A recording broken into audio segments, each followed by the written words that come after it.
Quando cheguei ao 8º ano, minha mãe foi diagnosticada com câncer e nós fomos despejados de nossa casa. Tivemos que voltar a morar com meu pai e meus avós. Essa transição intensificou ainda mais as coisas que eu testemunhava. Essa transição trouxe à tona ainda mais coisas que eu testemunhava. Além de presenciar abu em casa, eu mesma estava sofrendo abu. Eu chegava a me machucar como forma de lidar com tudo isso. Além disso, eu estava tentando preencher o vazio de outras maneiras. A mastur e o consumo de filmes adultos se tornaram uma parte significativa daquele ano. Eu me sentia perdida e confusa, sem saber quem eu realmente era. Estava tentando me encontrar, mas estava seguindo caminhos errados.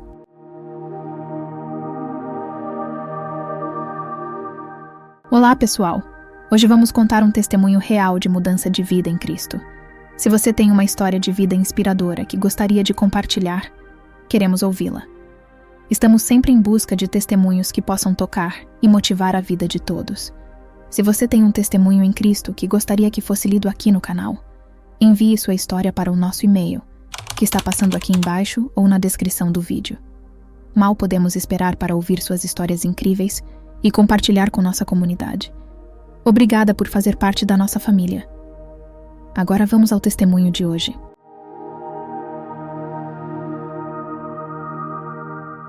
Lembro-me de um episódio quando tinha 5 ou 6 anos.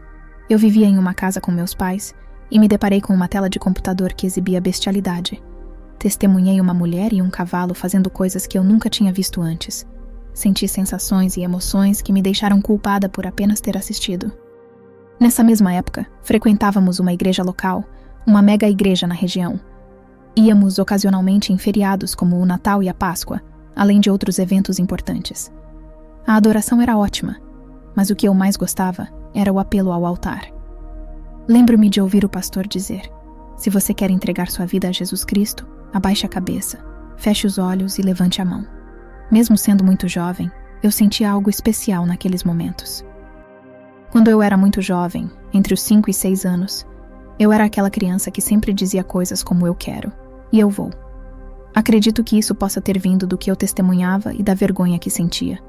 Mesmo tão pequena, eu sentia que precisava de um salvador. Avançando um pouco para os meus anos de ensino fundamental, lembro-me de começar a encontrar CDs e revistas adultas. Eu me perguntava o que eram essas coisas, e sentia aquelas sensações novamente. Sentia vergonha e culpa por estar testemunhando algo que parecia tão bom. Eu fazia o meu melhor para ser promíscua, influenciada por tudo o que via. No entanto, quando você está na escola, seus pais não permitem que você faça muitas coisas, então não havia muitas oportunidades para agir. Meus pais eram provedores, especialmente minha mãe. Ela estava presente o suficiente para me dizer que eu não podia ir a festas do pijama ou à casa de meninos. Mesmo assim, quando eu tinha a chance, eu me via tentando ser promíscua, focada em satisfazer essas tentações e sensações. Naquela época, tudo girava em torno dos meninos, principalmente no 6º e 7º ano. Quando cheguei ao 8º ano, minha mãe foi diagnosticada com câncer e nós fomos despejados de nossa casa. Tivemos que voltar a morar com meu pai e meus avós. Essa transição intensificou ainda mais as coisas que eu testemunhava. Eu estava passando por muitas mudanças e desafios emocionais. Essa transição trouxe à tona ainda mais coisas que eu testemunhava. Além de presenciar abu em casa, eu mesma estava sofrendo abu. Eu chegava a me machucar como forma de lidar com tudo isso. Além disso, eu estava tentando preencher o vazio de outras maneiras. A mastur e o consumo de filmes adultos se tornaram uma parte significativa daquele ano. Eu me sentia perdida e confusa, sem saber quem eu realmente era. Estava tentando me encontrar, mas estava seguindo caminhos errados. Quando eu entrei no meu 1º ano, minha mãe foi diagnosticada novamente com câncer e não podíamos mais viver com meu pai. Minha mãe acabou alugando um apartamento em uma cidade diferente. Então, aqui estou, começando o ensino médio, sem conhecer ninguém. Lembrei-me do meu 1º ano sendo muito maluco. Eu estava fugindo, bebendo e me envolvendo com pessoas que começaram a me rodear. Eram pessoas pesadas que fumavam, bebiam e usavam ilícitos, e também eram garotas muito promíscuas. Eu me sentia muito confortável em um ambiente muito louco porque eu estava louca. Todos nós estávamos loucos. então nos agarramos uns aos outros nessa época. No meu primeiro ano, eu estava fugindo e encontrei um garoto pela primeira vez. O primeiro garoto que eu encontrei nessa nova cidade e escola. Eu não me dei conta, até talvez umas semanas após começarmos a ter uma relação, que eu estava sendo abu por esse garoto. Eu apareci em casa e na escola com ferimentos em meu pescoço, braços e coxas. Eu estava muito louca e não sabia o que estava acontecendo. Foi quando eu apareci na escola um dia com ferimentos no pescoço que um grupo de garotas que nunca havia conhecido, nem falado comigo, veio me fazer uma espécie de intervenção. Elas disseram: "Escute, nós conhecemos o garoto com quem você está e ele é muito abusivo e perdido. Você precisa sair dessa. Você sabe que está sendo abu, fisicamente, não sabe?" E eu me lembro de pensar, como eu não percebi que caí no mesmo lugar em que minha mãe havia caído. Eu não tinha ideia do que estava realmente acontecendo, até que alguém, quando digo alguém, me refiro ao Espírito Santo e a Deus, começou a colocar pessoas na minha vida para me revelar essas coisas. A razão para o abu é muito importante porque, da 8ª ao 1º ano, eu não conseguia ter relações. Não acontecia no meio ou no fim das tentativas, simplesmente não começava. Eu que insinuava, chamava para vir, e então, bem quando estava prestes a acontecer, o Espírito Santo inundava minha mente com pensamentos mais fortes do que qualquer coisa que eu já tivesse pensado antes. Eu me lembrava constantemente: isso não é você, você tem um propósito, você não precisa fazer isso. E justo quando estava prestes a acontecer, eu pensava: mas já estou nisso, já está acontecendo, o que eu faço? E eu ouvia claramente, toda vez: saia, diga a eles para sair. Então, lá estava eu, convidando, aberta a isso. E de repente eu dizia: saia, fuja, corra, saia daqui. Eu não quero nada com você. Essa era parte da razão para o abu. Ele estava muito confuso. Eu estava muito confusa porque queria tanto ser aquela garota que se abria para qualquer coisa porque estava desesperada por amor. Mas Deus simplesmente não permitia. Era algo que ele bloqueava na minha vida. No 9º ano, minha mãe não conseguia mais manter as finanças. Então acabamos perdendo o apartamento e fomos despejados, voltando para a casa do meu pai e meus avós. Mas minha mãe não conseguiu ficar uma semana. Então ela foi embora. E eu também. Pedi permissão para ficar com uma amiga. Então, durante o 1º e 2º ano, fiquei na casa dessa amiga e de sua mãe, que era mãe solteira. Comecei a fazer parte do time de vôlei, não por vontade própria, mas porque minha amiga via o valor em mim e me dizia: você tem muito valor. Não deixe esses garotos fazerem essas coisas com você. Não precisa seguir esse caminho. Ocupe-se com algo. Apesar de estarmos ambas quebradas por dentro, fumando e bebendo juntas, ela me deu muita orientação e incutiu muitos valores em mim. Foi então que comecei a aprender sobre adorar a Deus.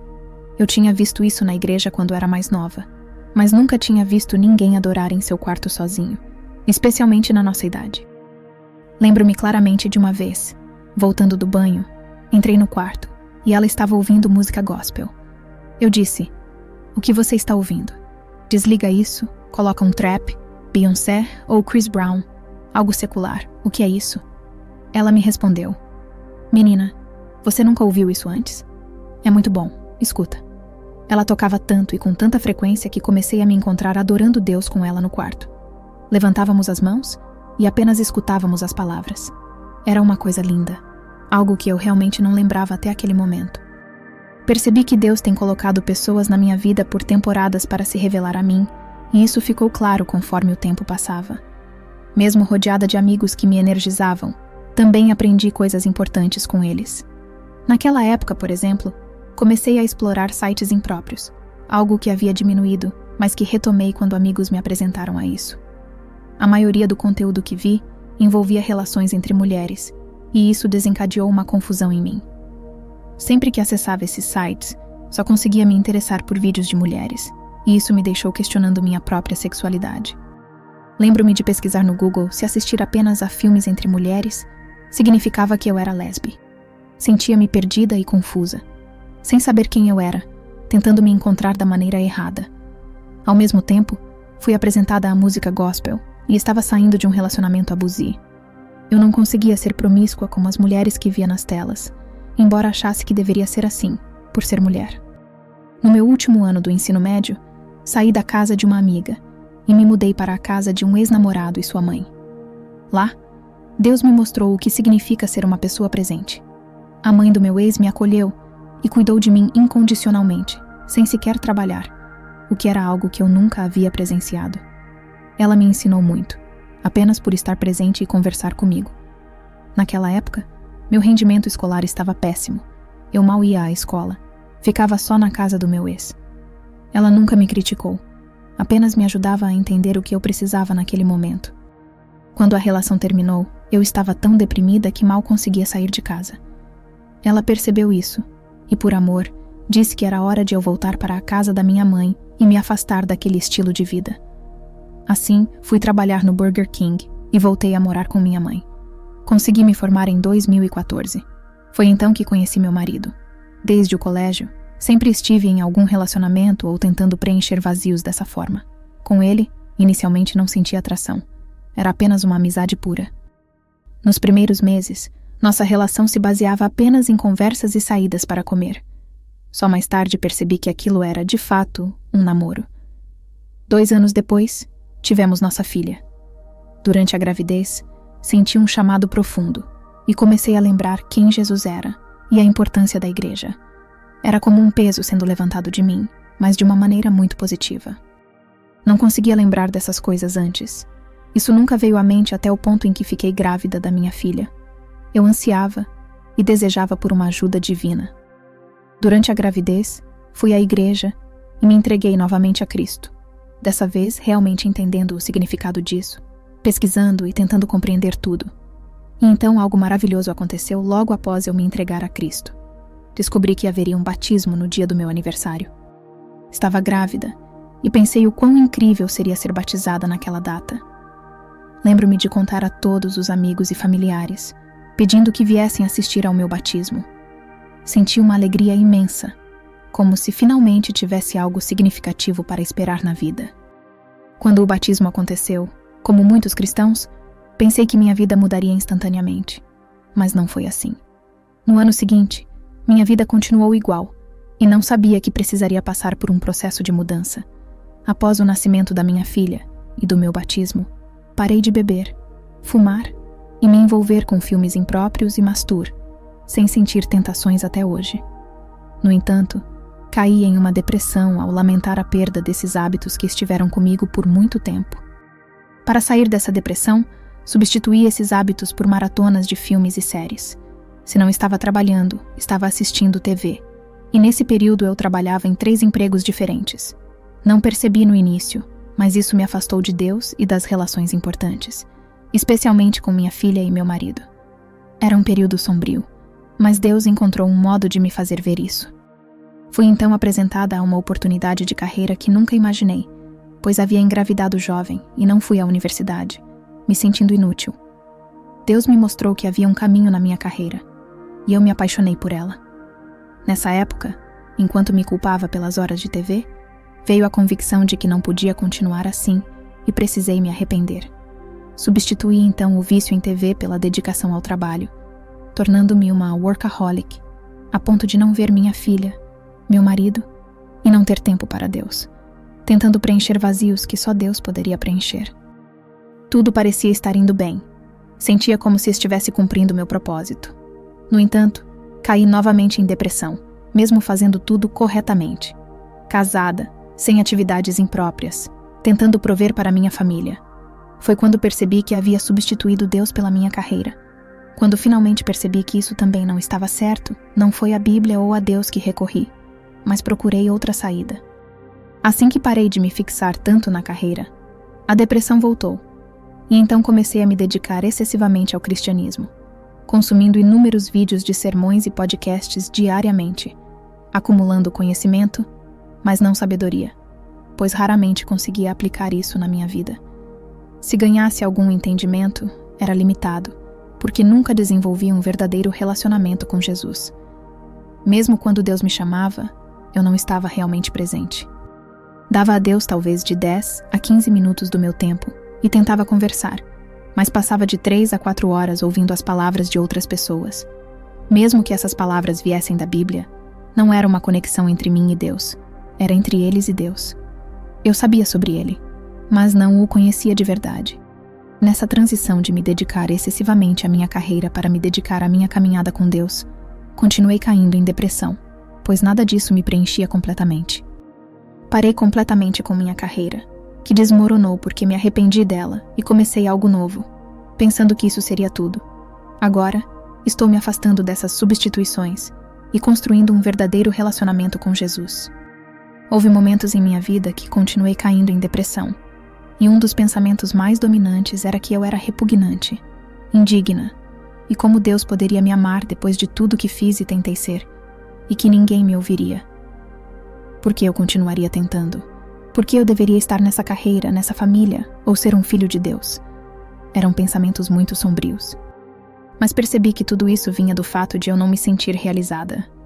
Hoje, posso dizer felizmente que Deus é quem me completa. Minha relação com Deus é o que me preenche. Jesus é meu Salvador, é quem me sustenta e me completa. Para quem está passando pelo mesmo vazio que eu sentia, aqui vai uma palavra de encorajamento. O que me impedia de construir um verdadeiro relacionamento com Jesus era me imaginar dentro de uma caixa, sozinha, sem poder fazer nada. Sentia que eu e o inimigo me alimentávamos da maior mentira da minha vida, que eu estava sempre sozinha. Mas Jesus veio, tirou-me dessa caixa ao ar livre, olhou nos meus olhos e disse: "Você não está sozinha. Nunca esteve e nunca estará." Através do processo de revelação da minha vida, percebi que Ele sempre esteve lá por mim e sempre estará. Agora posso dizer que me libertei do sentimento de solidão, e a mesma verdade está lá para você. Acredito que Deus quer mostrar através da minha vida que se você sentir como se Ele não estivesse lá, olhe novamente e peça que Ele se revele, e Ele o fará. Para todos que estão ouvindo ao meu testemunho agora, apenas rezo para que aqueles que, como eu, ainda têm pensamentos dominantes e se sentem humilhados e envergonhados pelo seu passado, saibam que Deus é muito misericordioso. Quando você vem até Ele, você renasce. Tenha coragem disso e deixe que isso ilumine seu dia.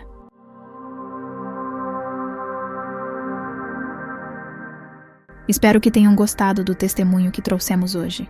E, se você ainda não é inscrito em nosso canal, clique no botão de inscrição e faça parte da nossa comunidade. Não se esqueça também de comentar, deixar o like e clicar no sininho de notificações. A sua presença e participação aqui é muito importante para nós. Que a presença de Deus seja uma constante em sua vida, trazendo bênçãos, alegria e amor. Deus os abençoe.